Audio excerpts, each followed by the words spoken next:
Once upon a time in a city named Zarambe, the afternoon sun filtered through the small glass windows of Dominion Cathedral, casting colorful patterns on the polished floors.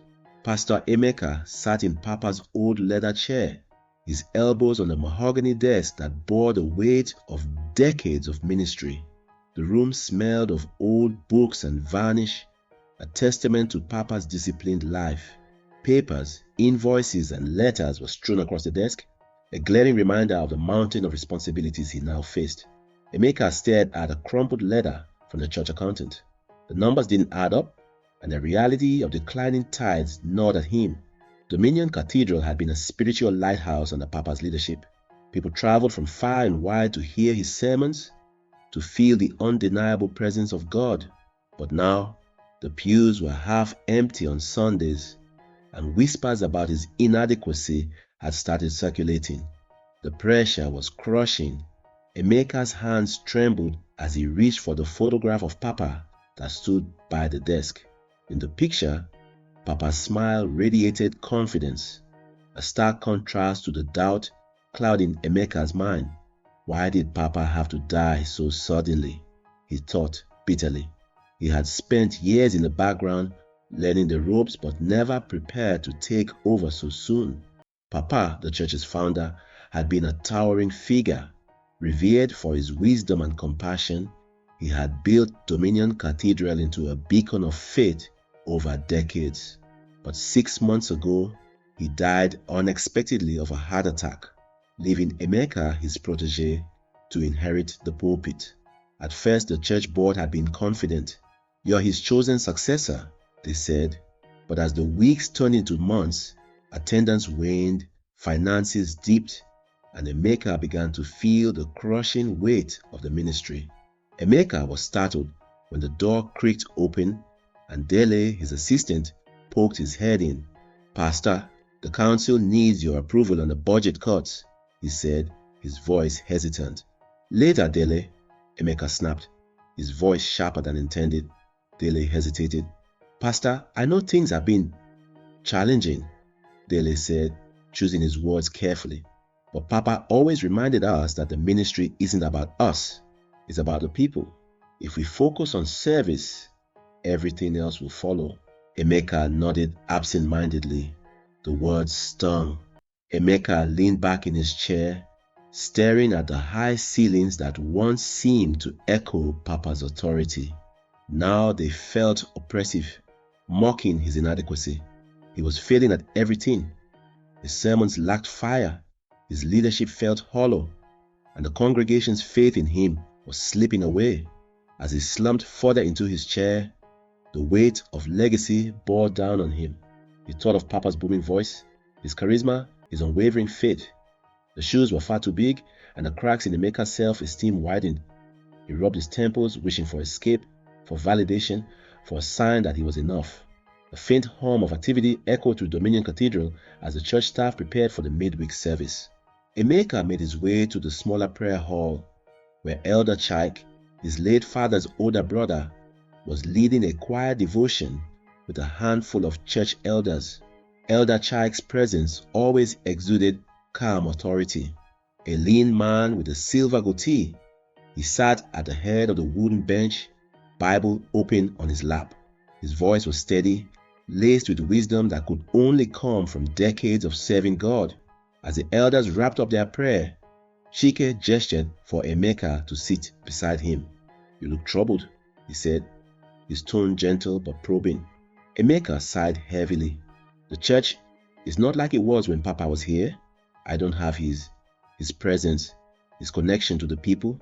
It feels like everything is falling apart under my watch." Chike gave a slow nod, his sharp eyes observing Emeka carefully. "Leadership is not about charisma or popularity, Emeka. It's about humility and servanthood." Papa understood this deeply. The people trusted him because he always pointed them to God, not himself. Emeka bristled slightly, the words striking a nerve. "But how do I lead when no one believes in me? Even the council keeps comparing me to him." Chike leaned forward, his voice dropping to a whisper. "Let me tell you what Papa always told me. The work of God is not about you. If you lead to prove your worth, you'll fail. If you lead to serve God, you'll succeed. But it requires sacrifice and a pure heart. The words lingered in the air like incense, sharp yet soothing. Emeka nodded absent-mindedly, but his mind raced. Sacrifice, purity, it all sounded noble. But how could he focus on service when his very reputation was at stake? As Chike left the room, Emeka felt an uncomfortable pang of guilt. His uncle's words clashed with his growing desperation for recognition. He looked out the window at the dimming sky, where the orange hue of dusk mirrored the turmoil inside him. Sacrifice, Emeka muttered to himself, shaking his head. But what if it's not enough? The thought left him uneasy, his heart leaning further from the simplicity of faith his uncle preached. Dominion Cathedral's main auditorium, once brimming with energy, now felt hollow. Rows of empty seats stretched before Emeka as he delivered another Sunday sermon. His voice echoed in a vast space, swallowed by the emptiness rather than embraced by it. Faith without works is dead, he declared, gripping the pulpit tightly. Yet even as the words left his mouth, he wondered if he believed them. From his vantage point, he could see the familiar faces of Nkechi, Elder Chick, and a smattering of loyal members. But the crowd had thinned alarmingly since Papa's passing. The offering basket came back lighter each week. The truth was, the congregation's murmurs had grown louder. People compared Emeka to Papa, lamenting his lack of charisma and spiritual depth. He overheard whispers about how the church wasn't the same under his leadership. Each comment felt like a knife to his pride. After the service, Nkechi approached him in the vestry, her face lined with concern. "You're not yourself, Emeka," she said gently, placing a hand on his arm. "I see how hard you're trying, but this burden is eating at you. You need to rest and pray. Let God guide you." Emeka shook his head, frustration simmering beneath the surface. "It's easy for you to say. You don't feel the weight of these empty chairs. The people are losing faith in me, Nkechi. They compare me to Papa in everything. They are not looking for another Papa," Nkechi replied firmly. "They just want a pastor who points them to God." Her words were true, but they felt like a rebuke. Emeka stood and walked to the window, his jaw tight. Outside, a church banner flapped weakly in the breeze, its once bright colors fading.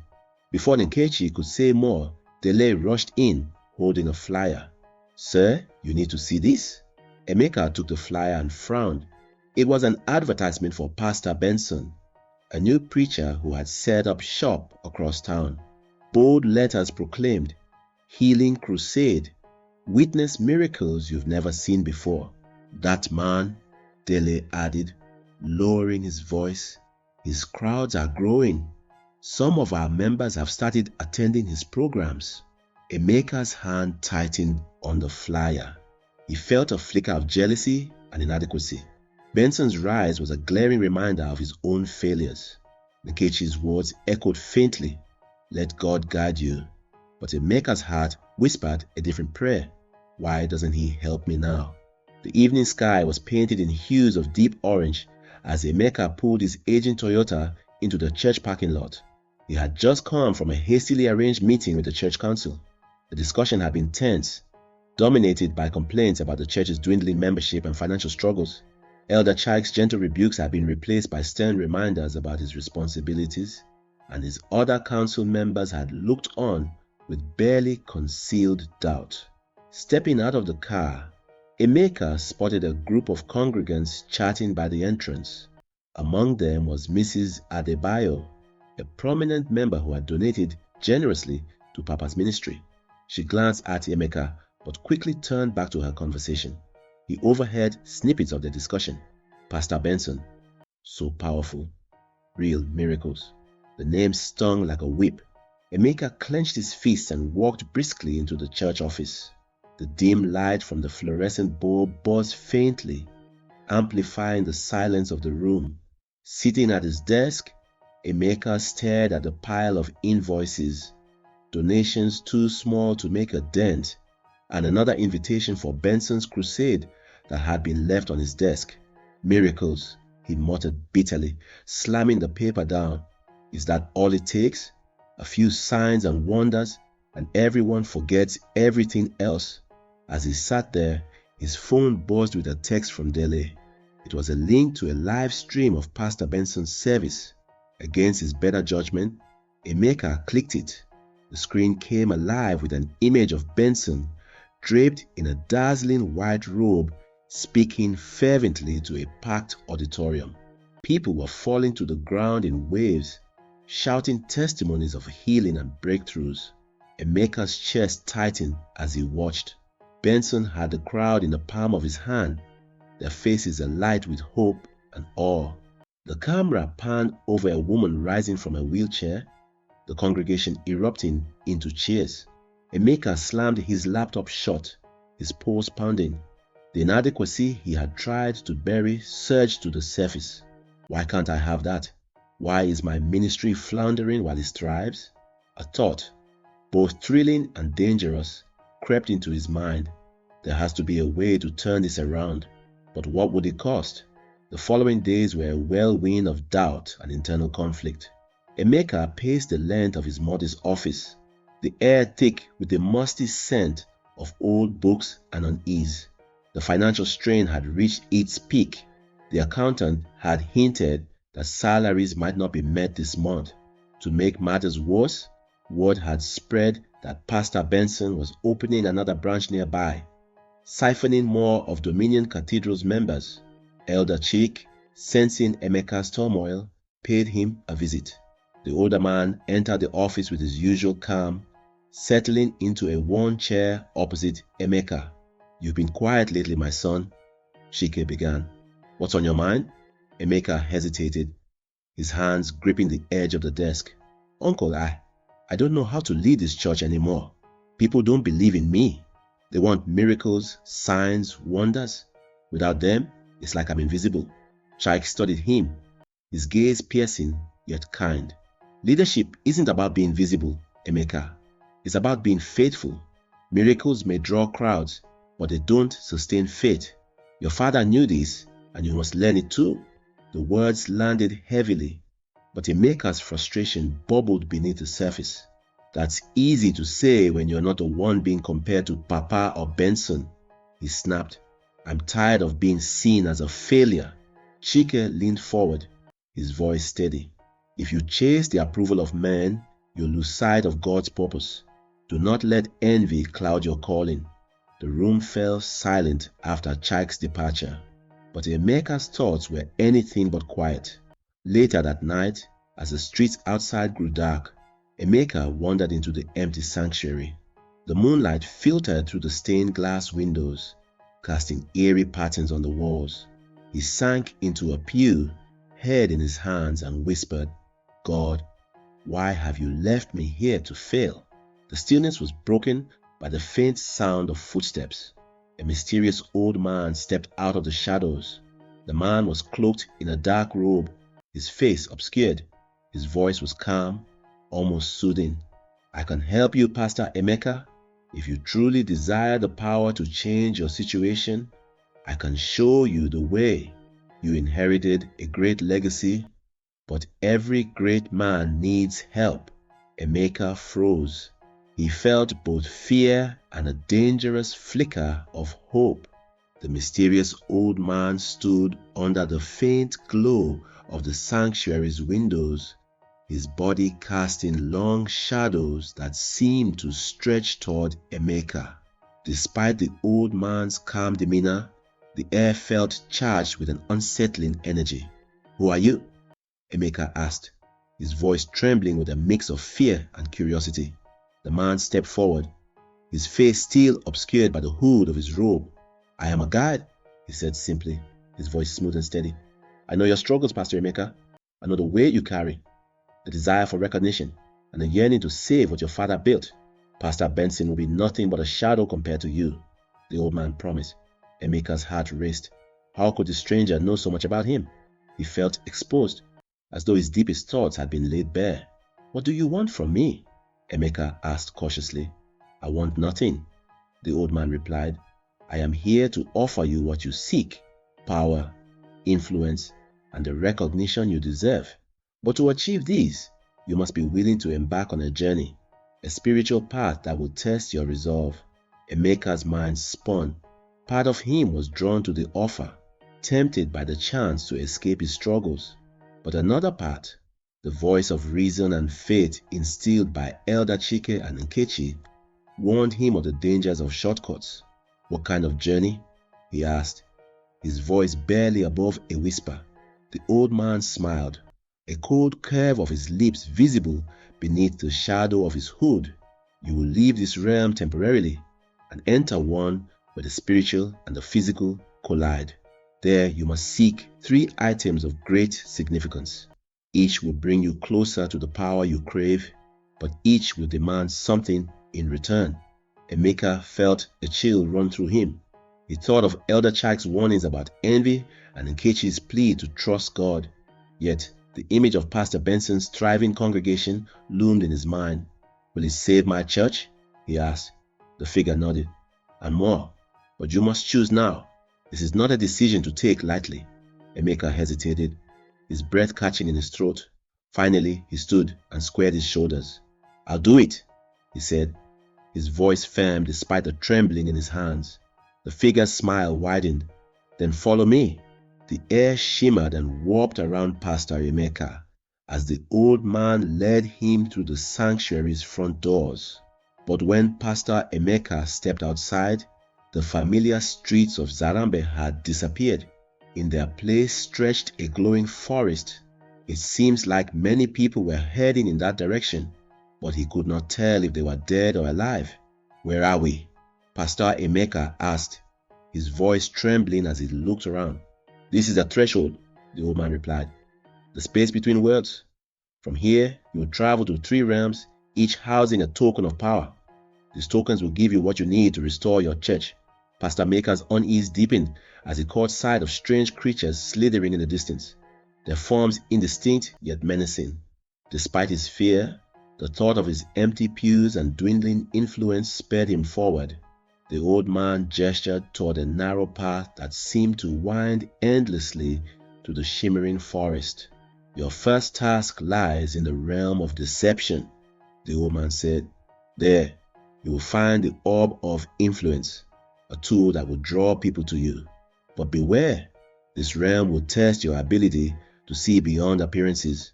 Pastor Emeka nodded hesitantly and stepped onto the path. As he walked, the landscape around him morphed, the vibrant colors giving way to a dense forest bathed in golden light. Birds with jewel-toned feathers flitted between the trees, singing melodies that tugged at his heart. At the center of the forest stood a grand altar, its surface adorned with precious stones that glittered like stars. On the altar rested a glowing orb, pulsating with an irresistible energy. "This must be it," Pastor Emeka murmured, stepping closer. As he reached out to take the orb, a voice called out from behind him. "Wait!" Spinning around, he saw a beautiful woman dressed in flowing robes, her eyes filled with concern. "You don't understand what you're doing," she said, her voice soft but urgent. "The orb will give you what you desire, but it will take something precious in return. Think carefully before you proceed." Pastor Emeka hesitated, the woman's words sowing doubt. But the memory of Pastor Benson's miracles and his congregation's adoration was too powerful.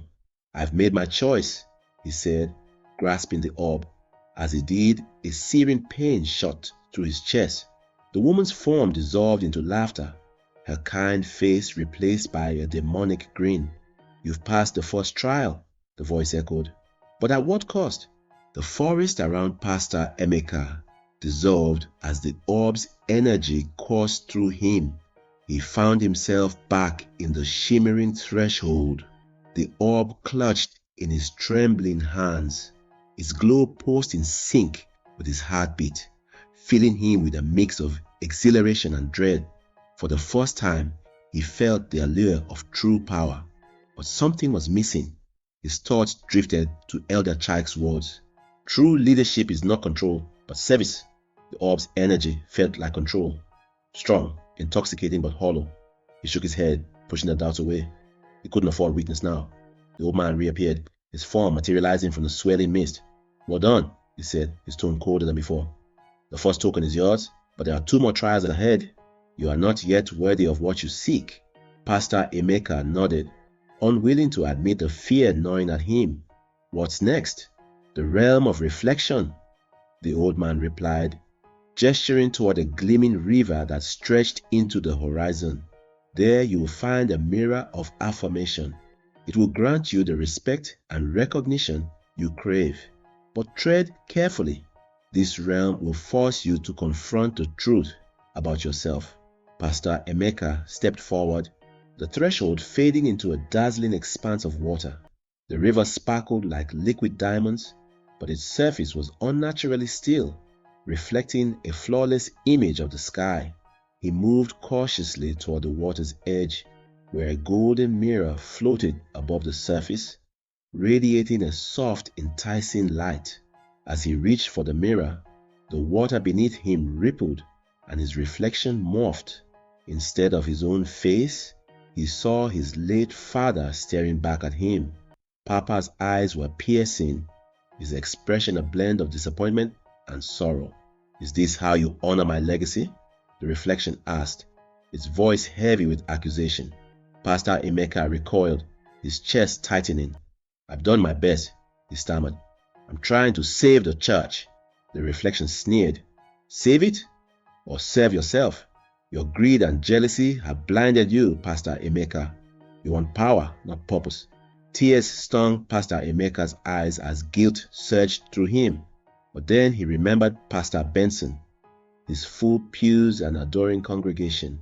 "I have to do this," he whispered, snatching the mirror. The river erupted, pulling him under. As the current dragged him deeper, Papa's voice echoed in his mind. "The truth cannot be avoided forever." Pastor Emeka awoke on the threshold's shifting ground, gasping for air as if he'd been drowning. The mirror of affirmation rested beside him, its golden frame glinting in the dim light. Though he had survived the second trial, the encounter with his father's reflection weighed heavily on him. The accusations echoed in his mind: greed, jealousy, blindness. The old man appeared again, his presence now colder, more imposing. "2 tokens obtained," he said, "but the final trial will demand everything you have left." Pastor Emeka's fist clenched as anger flared. "You never said this would tear me apart," he snapped, his voice cracking with frustration. The old man's response was calm, almost mocking. "You asked for power, recognition, and greatness. Did you think they came without sacrifice? Perhaps you're not strong enough for this after all." Pastor Emeka's jaw tightened.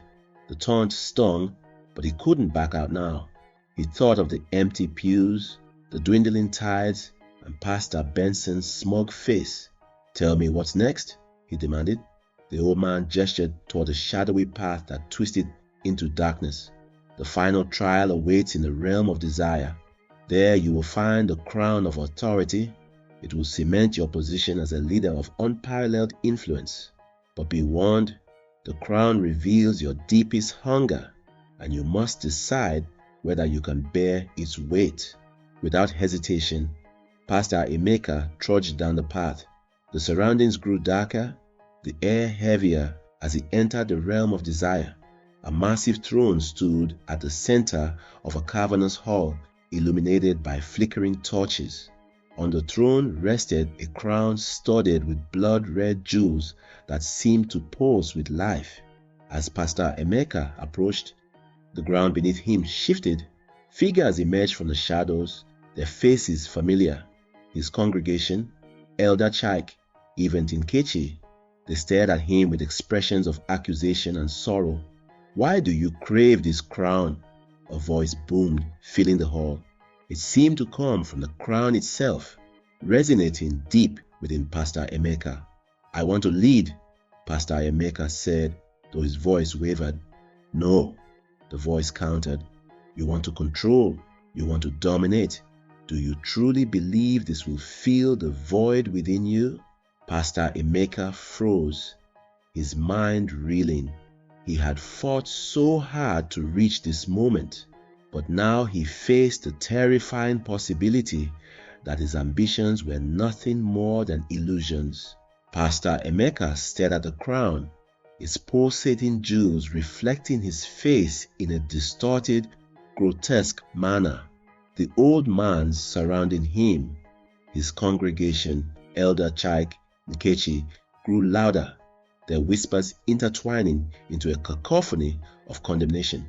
"Is this what you wanted?" Elder Chike's voice rang out, heavy with disappointment.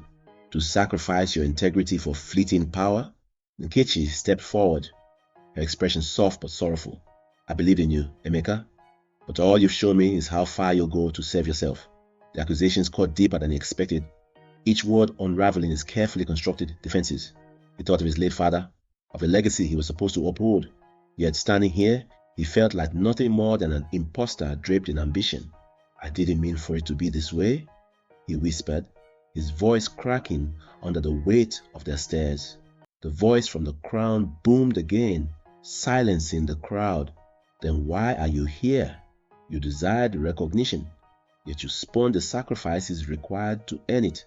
The hall trembled, the ground beneath him splitting open. From the chasm rose a vision, a younger Pastor Emeka, dressed in simple clothes, passionately preaching to a small crowd in his father's church. His words back then were raw but honest, filled with love and humility. The vision faded, replaced by the memory of his father Papa, placing a firm hand on his shoulder. "Lead with love, my son. The rest will follow," Papa had said. Tears welled in Pastor Emeka's eyes as the weight of his journey pressed down on him. He had been chasing a dream not rooted in service, but in selfishness. He realized now that he had been yearning for the adoration and respect he believed he'd lacked his entire life, using the church as a vehicle for validation rather than a tool for transformation. "Take the crown," the voice demanded. "Accept your desire or turn away forever." Pastor Emeka's hands trembled as he reached forward. For a moment, he hesitated. Would the power finally silence the self-doubt that gnawed at him, or would it consume him entirely? A sudden voice cut through his thoughts. It was Elder Chike's, steady and firm. "Don't let this destroy you, Emeka. Remember who you were before the greed took hold." The old man snarled, his patience thinning. "You are wasting everyone's time. Make your choice. Claim the crown or leave with nothing." The hall grew silent as Pastor Emeka stood frozen, the crown inches away. Gladly he took the crown. The cavern trembled violently, cracks snaking through the ground. Pastor Emeka realized this moment would define his very soul, his legacy, and his purpose. "You've made your choice, eh?" the figure said, his voice echoing ominously. "You are now bound to the power you desired. Use it wisely, for it comes with a cost." Pastor Emeka staggered, but the surge of power steadied him. In his mind, he envisioned Dominion Cathedral, the congregation filling the pews, and his rivals fading into obscurity. The allure was intoxicating, and any doubts were drowned in his hunger for success. "I rebuild my father's legacy," Pastor Emeka muttered, clutching the crown tightly. "No one will doubt me again." The hooded figure laughed softly.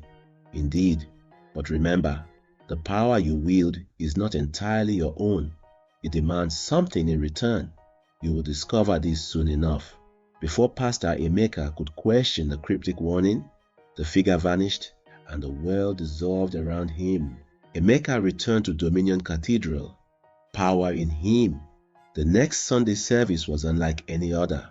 The room seemed to fill with an unearthly light. His words carried an unnatural authority, and his prayers sparked visible miracles. Blind eyes opened, the lame walked, and testimonies of instant breakthroughs echoed through the hall. The congregation swelled. Within weeks, Dominion Cathedral was the talk of Zarambe. Donations flooded in, and Emeka reveled in his newfound fame. Even Pastor Benson's crusades paled in comparison. Emeka stood at a pulpit, basking in the adoration of his people, finally feeling like the leader he always wanted to be. The money and the cars were not a problem. He was finally enjoying the trips abroad. He was feeling like dreams do come true. As the weeks turned into months, The power Pastor Emeka gained began to take a sinister toll. Miracles filled the pews, the church's coffers overflowed, and his fame rivaled the greatest preachers in Zarambe. But with every new level of success came a chilling demand from the hooded figure. At first it was simple sacrifices, fasting, isolation, and sleepless nights of prayer. But soon the old man demanded more.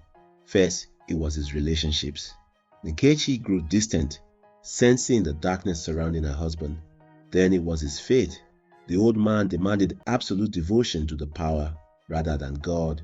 Finally, the unthinkable came. The old man whispered of human sacrifices.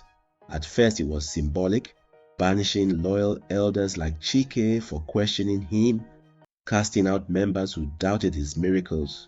But soon, the figure demanded more direct offerings, shrouded in ritual and secrecy. Emeka's hands began to tremble under the weight of his choices. Late one night, Pastor Emeka stood alone in the sanctuary, illuminated by the eerie glow of the crown. The hooded old man materialized from the shadows, his presence colder and darker than ever. "You've taken everything from me," Pastor Emeka said, his voice cracking. "My wife, my peace, my integrity." "And yet," the figure replied, his tone mocking, "you have everything you desired. The congregation worships you. The city speaks your name with awe. Wasn't this what you wanted?" Pastor Emeka's fists clenched. "I wanted to rebuild my father's legacy, not destroy my soul." The hooded man laughed, a sound that echoed like thunder. "You knew the cause from the beginning. Greatness demands sacrifice." As Pastor Emeka stared into the shadows beneath the hood, he saw his reflection, a grotesque vision of himself, consumed by greed and power. Tears streamed down his face as he whispered, "God help me. I can't do this anymore." Pastor Emeka fell to his knees, gripping the crown tightly in his trembling hands. "Lord, I have sinned," he cried, his voice raw with desperation. "I sought glory for myself and strayed from your path. Forgive me. Deliver me from this darkness." As the cavern trembled, Pastor Emeka raised the crown above his head, its blood-red jewels pulsating with malevolent energy. The hooded figure lunged forward, his voice roaring, "You cannot reject me. You are mine." But Pastor Emeka's voice rang out, stronger than it had been in years. "No, I belong to God." With all his strength, Pastor Emeka slammed the crown to the ground, shattering it into shards that scattered like broken glass. A blinding light erupted from the fragments engulfing the sanctuary. As the figure screamed, the sound faded into silence and the oppressive darkness dissolved. Pastor Emeka collapsed to the ground, his hands clasped in prayer. "Thank you, Lord. Thank you for saving me." When the light dimmed, Emeka found himself kneeling in the empty sanctuary of Dominion Cathedral.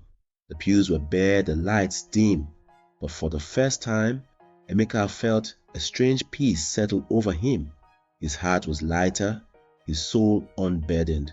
The weight that had been pressing down on him for so long, his insecurities, his need for recognition, his fears of failure, began to lift. He thought of his father's sudden death, how he had taken over the church with the naive belief that the role of pastor was all about the prestige, the influence, the recognition. He thought of the way he had buried his doubts under layers of ambition, ignoring the calls for humility, for selflessness. His father's teachings now stood in stark contrast to the man he had become. He stood up slowly, the weight of his past bearing down on him. As he walked towards the altar, he was met by Elder Chike, who had been waiting for him. His face was calm, but there was a glint of concern in his eyes. "You've returned," he said quietly, almost as if he had expected Emeka to fail, to succumb to the temptation of the crown. Pastor Emeka nodded, a heavy but peaceful sigh escaping his lips. "I've learned that the true power of leadership comes from God, from the heart, not from the recognition of others." His voice was steady, no longer filled with the desperation that had once marked it. Elder Chike studied him for a long moment. before a small, approving smile tugged at the corner of his mouth. It's good to have you back, Pastor Emeka. But remember, the journey is never easy. The crown may have been tempting, but true strength is found in humility and sacrifice.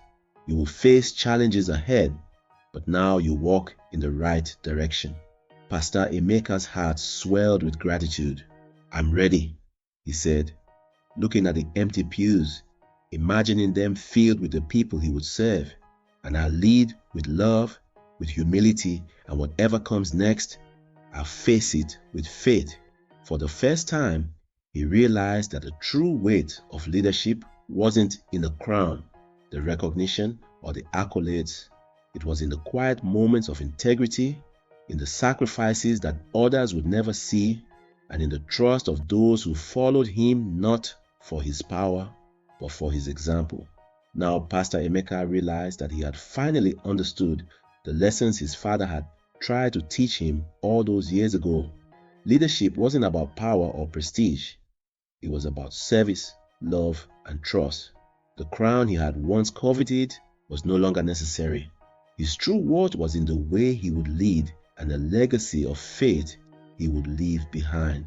Over the coming months, Pastor Emeka began to rebuild, not as a powerful preacher, but as a humble servant. He sought forgiveness from his wife Nkechi, reconciled with Elder Shik, and returned to the simplicity of ministry his father had modeled. Dominion Cathedral's revival was slow but genuine, built on love, service, and faith. In the end, Pastor Emeka found what he had been searching for all along. Not the approval of men, but the grace of God and the joy of leading with humility.